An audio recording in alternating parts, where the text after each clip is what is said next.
All right, here we go again. Thank you. Welcome. We're so delighted and glad that you folks have joined us today. I'm here today with Rich Barron. I'm Michael Bailey, and we are Mainline Executive Coaching ACT. We are Mainline Leadership. And we're going to be talking today about something about styles of leadership. In particular, we're going to talk about strategic thinking, strategic leaders. That's what we're going to be looking at. There are 9 different styles or kinds of leadership, and we're going around and we're talking about some of these, from time to time. This one will be about strategic leaders, strategic thinking. So let's start here. What is it we know about strategic leaders, Rich? They are referred to as the entertainer. They're part of the feeling triad. When you look at an Enneagram, they're really part of the feeling triad.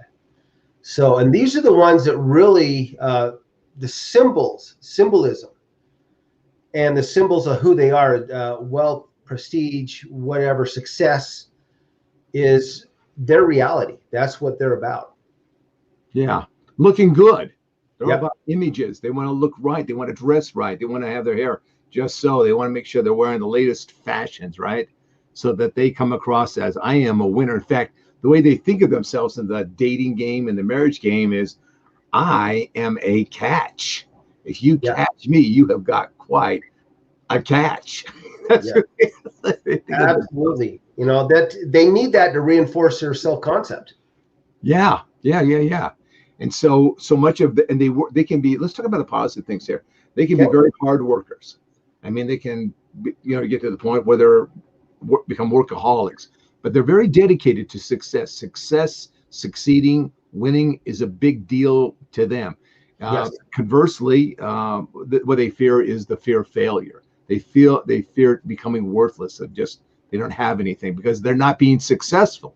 So they always feel like they've got to put something forth to show their success, the next thing they're doing. That's why you see a lot of entertainers are always announcing my next record, my next movie, the next thing I'm going to do, the next show they're doing. So it's like, here it comes, here's my next one. It's almost kind of like they're addicted to success when they're not so great. But we are attracted to them. They can be real charmers. You know what I mean? On one hand, they can be charmers, they can be achievers, and they can also present a very professional, who they are, the very professional presentation. That they're really good at that kind of stuff. And so, in some ways, the entertainers, there's this sense of a bit of the glitter, a bit of the glitz, the bit of the shine. Well, from the outwards appearances, they want everybody to think I've made it. Yeah. Now I've made it, and a lot of people see this. And they want to be, they embody who they are. They really want to be part of that world, part of that success, because they see this person doing it. But really, in a lot of ways, it's a facade. When they start heading towards immature traits of an entertainer, they really become self-absorbed, narcissistic in a way.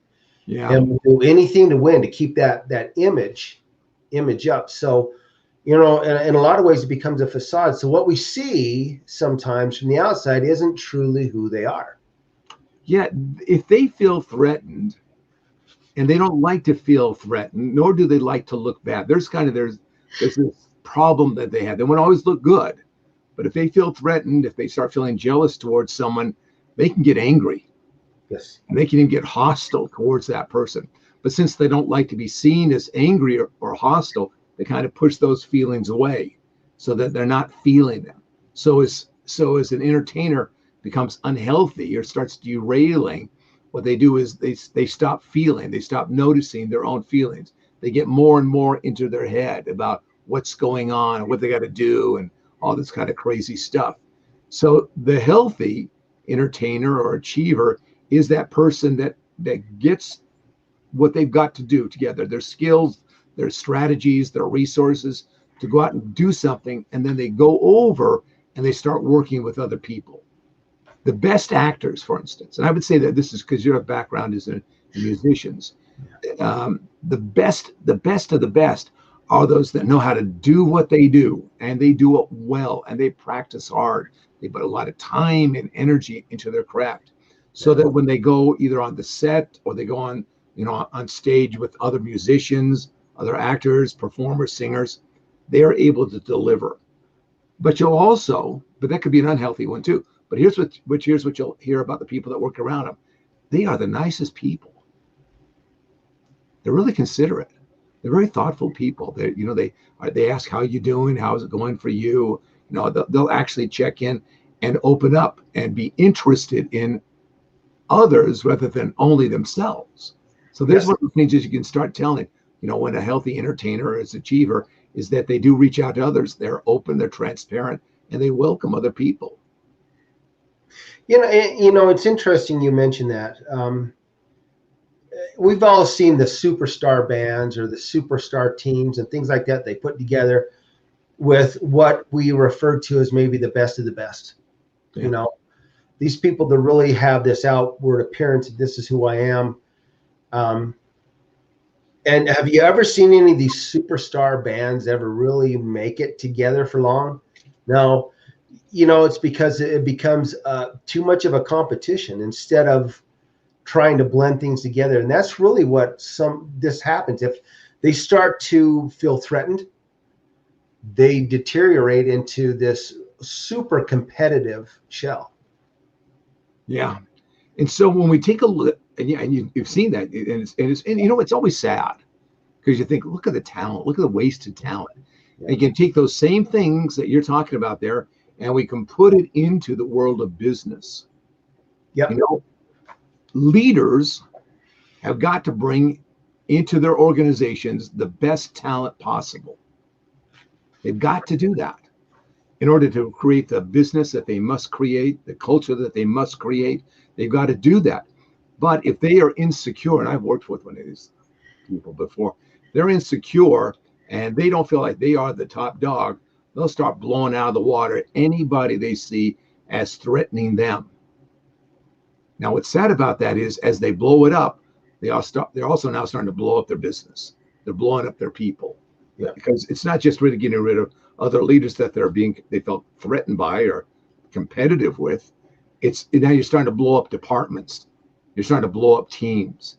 You're starting to sink the ship, an area at a time because they're so insecure.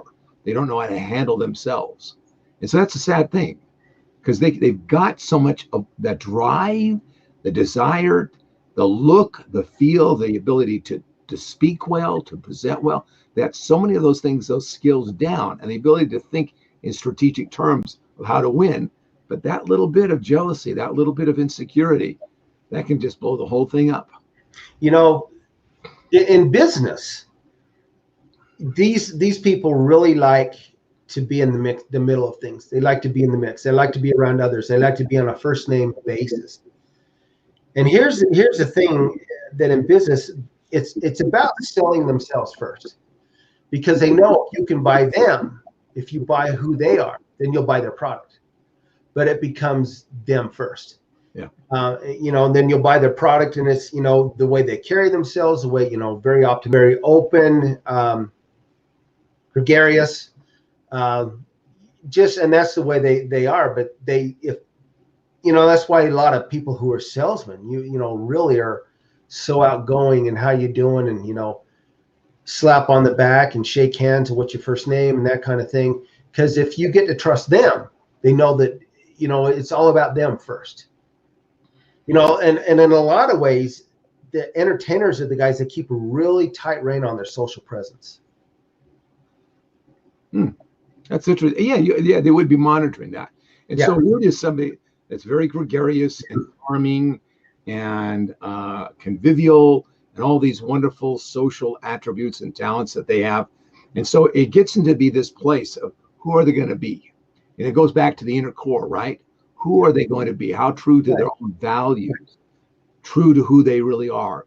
Because in one way, they can then take those talents, those abilities to open up the door for the organization, for what they're doing, to create a whole new level of success for everybody in the organization. So everybody is succeeding, everybody's winning, the company is profitable, everybody's growing, things are happening. It's a great, great organization because they use those abilities to open up new opportunities. Doors. Yeah. On the other hand, they can go the other way. Instead of being confident and now opening, they can become a little smarmy, a little slick, a little bit, con artist stuff. They can start, putting on. And as they become disingenuous, they now create this wake of failure of relationships, of failing on deliveries and failing on, making the organization work. And so as they go in this direction, they work even harder to cover it up. So it looks like, oh, that didn't happen. About some of the things that are going on, Well, no, what you saw there, that didn't really happen. That's a whole other thing. This is what really happened. And, twisting and contorting things that were abject failures into, well, that really wasn't so bad, And so there's the great thing about it is this is with the work that we do with intelligent leadership development is we help those leaders more clearly see who they are and who they want to become and what it's going to take, not a bunch of schmooze stuff, but a bunch of real plans and taking action on those plans to become their best. That's what we do here, is help people to figure out what's my greatest path, greatest benefits. Yes. To become the leader that I want to become, so that I in turn can now become that servant leader to those that I represent, to those that I lead, to those that I work with. So there's that balance. It's not all about me, it's about something greater. Or it can be all about me, and I've seen those people destroy companies. Yeah. And here's the interesting thing, Michael. We're talking about these different leadership types. That we talk about the inner core and how these different personality traits, if you will, character, our beliefs, who we are on the inside impact that outer circle. But these 9 traits are in every single one of us. Sure. We have all of these traits we talk about. Some are more prevalent than others, and that's why we do this MLEI assessment, is help these people determine, our clients determine what really is making them tick, and where their strengths are, where their gaps are, how to develop these skills that we already have, how to recognize when we're starting to derail, and what we can do to correct that. And it's a very, very powerful lesson. Yeah, it is. It's when you think about it in this way, and let's apply it here to that entertainer, that strategic thinker. They've got a certain number of gifts that they've been given, and these are gifts, these are talents that they have. Now, what they do with those is essential to not only what's going on now, it's also essential to a sense of legacy. A legacy that you can talk about that's worth discussing, where you've affected many people in positive ways throughout your life, or a legacy of despair and down, just going down the tubes. In both cases, the issues become of what really motivates you. So the person who wants to be successful and wants to do it, in ethical ways, coming out of the core, they're going to lead a completely different trajectory than those people who fear failure and allow their anxieties and their worries and their doubts about themselves, their jealousy, to take them down. Yeah. Now, what we do as these intelligent leader developers is that we can help them sort through those stuff, the things that they can get tangled up in the nets and the seaweed, get them untangled and get them clear about what do you want to do and why do you want to do this? Where do you want to take this? And how do you want to grow yourself? One is a path of maturity and growth and happiness. The other one is a path of immaturity, misery, and just decline. And so there may not be that kind of desperate situation that you yourself as a leader are facing.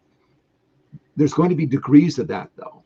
And the point is this: none of us realize how great we truly are, because none of us can see ourselves as that great potential that is really within us. Yeah. A wise, intelligent developer of leaders can see things that you cannot. They can not only see things that are there on the surface that you maybe just don't see, but they can also see deeper, going, man, this person's got incredible potential. I know how to help. I know how to move them from where they are to the next step, the next step, the next step, to where they start getting their own momentum and really take off. That's what we really do when it gets down to it, Rich. That's what we are really all about. That is what we're really all about. Here's the thing for you leaders who are out there listening to us. The things that Michael just pointed out, the mature traits versus the immature traits, or how you develop these positive attributes about yourself. When we do these 360 analysis and these things, and your people see you, what do they see? You really need to ask yourself, what do they see as the focal point of your organization? Knowing that culture and success and development is a top-down function. What do your people see in you? What do you want them to see in you?